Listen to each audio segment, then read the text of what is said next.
Good morrow, scholars. For probably the final time today. Not the final time for the channel, no, I don't mean that. We are in chapter 13. Let's see. I guess before I get too distracted, let's just go ahead and just dive right in. The sun was rising as they emerged into the open air.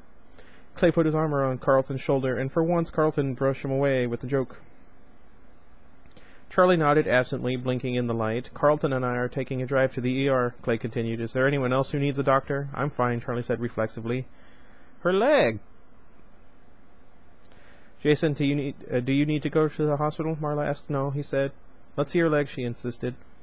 The party stopped as Jason held out his leg for Clay to examine, and Charlie felt an odd relief wash through her. A grown-up was in charge now. After a moment, Clay looked up at Jason with a serious face. I don't think we're going to have to cut it off, he said. Not just yet. Jason smiled, and Clay turned to Marla.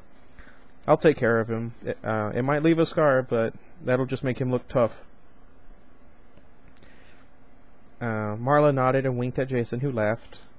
I need to change my clothes, Charlie said. It seemed like a petty thing to be worrying about, but her shirt and pants were wet with blood in some places and dry and stiff in others. It was beginning to itch. You're a mess, Carlton pointed out redundantly. Will she get a ticket if she drives like that? Charlie, are you sure you don't need to go to a hospital? Marla said, turning her laser-like concern on her friend now that her brother had been declared safe. I'm fine, Charlie said again. I just need to change my clothes. We'll stop at the motel. When they reached the cars, they split into what had become their habitual groups. Marla, Jason, and Lamar in Marla's car. Charlie, John, and Jessica in Charlie's. Charlie opened the door to the driver's side and stopped, looking back at the building. It wasn't just her. Out of the corner of her eye, she could see all of them gazing at it.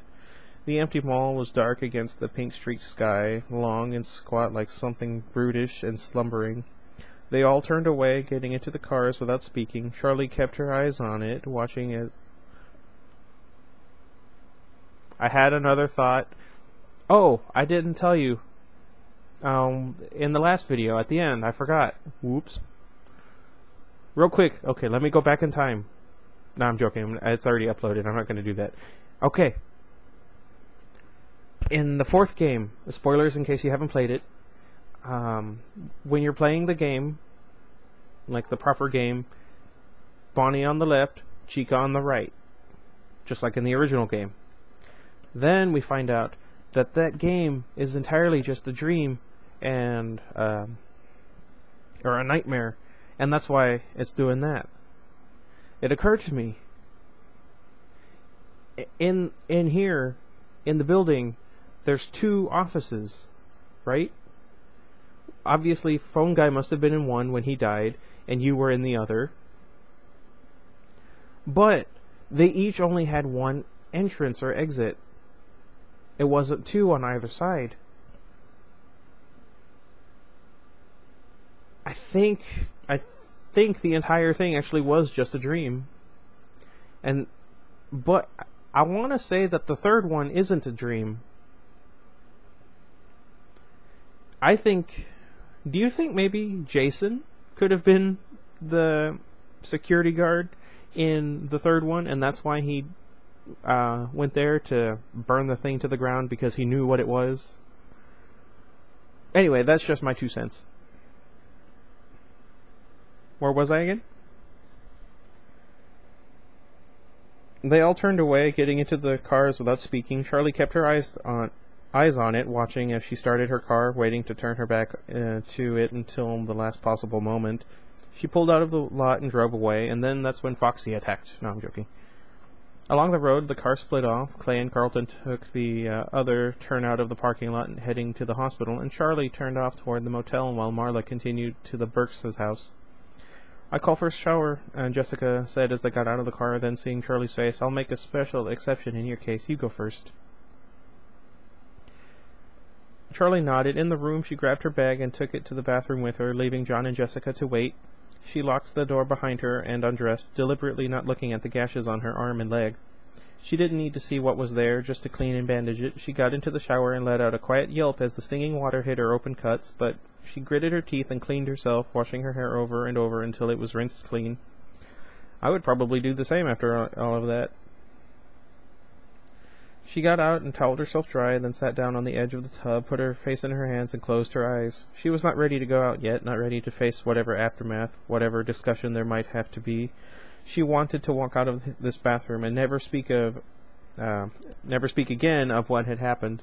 She rubbed her temples. She didn't have a headache, but there was pressure inside there. Now I have to do it. Something that had yet to emerge. You can't stay here forever.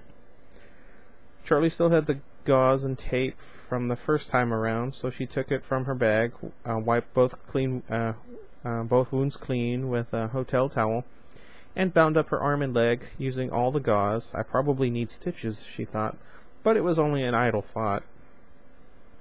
She would not do it. She got up and went to look in the mirror. There was a cut across her cheek. It had stopped bleeding, but it was ugly. She didn't know how she could cover it, but she didn't really want to. For some reason, she didn't want stitches. She wanted them to heal wrong. She wanted them to scar. She wanted proof displayed on her body that this happened, this was real, this is what it did to me.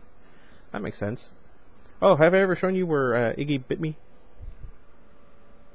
Right there. And another one over there. I can't really see it. I'll show you some other time. He's very feisty. She dressed quickly in her jeans and her last remaining clean t-shirt and emerged from the bathroom to find Jessica and John carrying suitcases out to the car. I figured there was no point in leaving stuff here, Jessica said. We're all going in the morning. We may as well bring it all to Carlton's. Charlie nodded and grabbed Jason's backpack, taking it out to the car along with her own. Carlton and his father were already back by the time they arrived, and again they entered Carlton's living room, now almost familiar. Carlton was curled up in an armchair by the fireplace, where someone had lit a fire.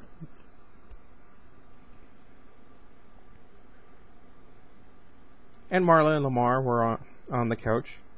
Hee hee hee. Jason sat right in front of the fireplace, staring in at the licking flames. Charlie sat down near him, arranging herself stiffly. John joined her, looking at her with concern, but she ignored him and said nothing. Or he said nothing. What? Are you okay? Charlie asked, reaching up and rubbing Carlton's arm for a moment. He looked at her sleepily. Yeah, it's a mild concussion, he said. I'll be fine as long as no one else tries to murder me. So now what? Jessica asked as she took the chair beside Carlton. I mean, she paused, searching for words. What happens? She said finally. They looked at each other. It was the question they all had. What do you do after something like this? Charlie looked at Clay, who was standing in the doorway, only half in the room. I would set up an appointment with a psychiatrist to go over the possible post-traumatic stress disorder that you might be going through. But that's just me. What would you do? Let me know in the comments. Mr. Clay, what happens now? She said quietly. He looked off into the distance for a minute before answering. Well, Charlie, I'm going to go back to Freddy's. I have to get my officer, he said gravely. I won't go alone. He forced a smile, but no one joined him. What do you think should happen? He asked. What? It said he asked, but I didn't. Never mind.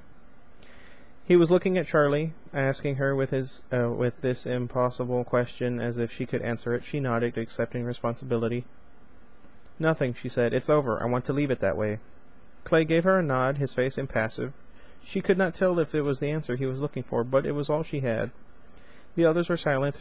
Marla and Lamar were nodding, but Jessica looked like she wanted to protest. Jessica, what?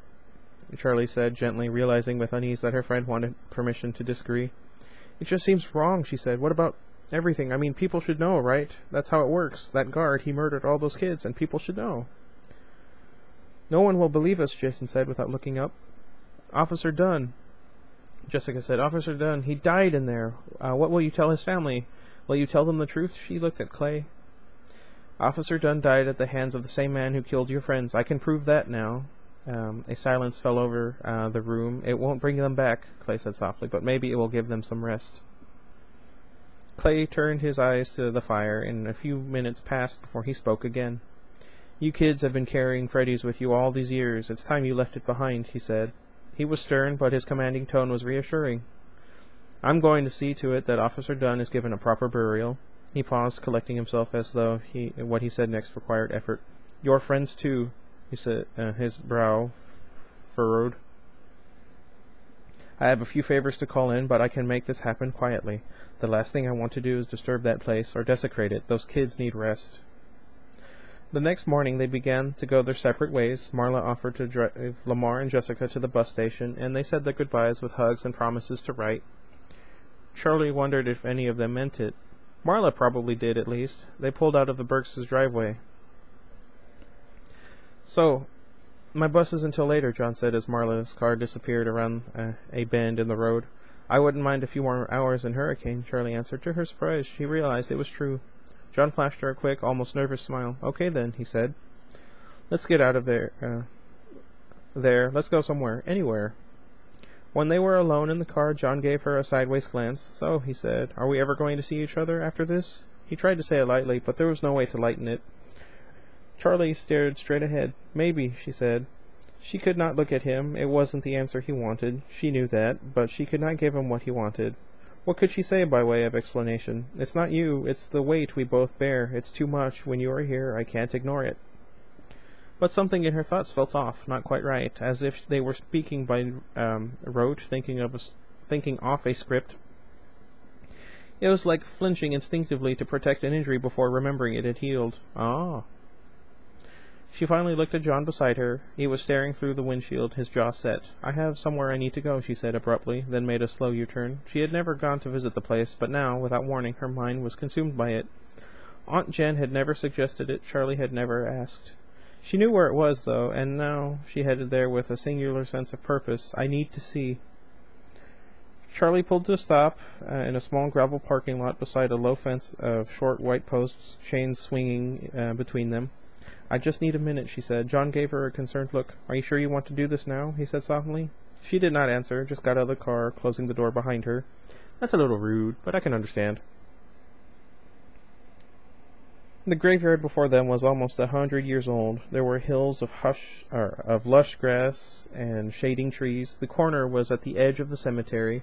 There was a small house only a few yards past the edge of the fence. The grass was trimmed neatly, but it was patchy and yellowing. The trees had been pruned too far, so the lower branches were bare, too exposed. There was a telephone pole set just inside the fence, barely on the cemetery grounds, and beside it were 2 headstones, plain and small. Charlie stared at it for a long moment, not moving. She tried to conjure up the right feeling, grief and loss, so that she could mourn. Instead, she just felt a numbness. The graves were there, but the sight did not touch her. She took a deep breath and started toward them. It was such a small memory, one of those moments that meant nothing at the time, just one day in a series of days, the same as all the others. They were together, just the 2 of them, and it must have been before everything, before Fredbear's went wrong, before anyone was dead. They were sitting out back behind Fredbear's, looking out over the hills, and a crow landed and began peeking in the dirt, looking for something. There was something about its sharp, darting movements that struck her as the funniest thing she had ever seen. Charlie began to laugh, and her father looked at her. She pointed, and he turned his head, trying to see as she did, but he could not tell what she was pointing at. She could not get it across to him. She did not know the words, and just as her excitement was about to turn to frustration, he saw it too. Suddenly he laughed and pointed to the crow. Charlie nodded, and he met her eyes, looking at her with an expression of pure, boundless delight, as if it would fill him to bursting. "Oh, Charlotte," he said. The end.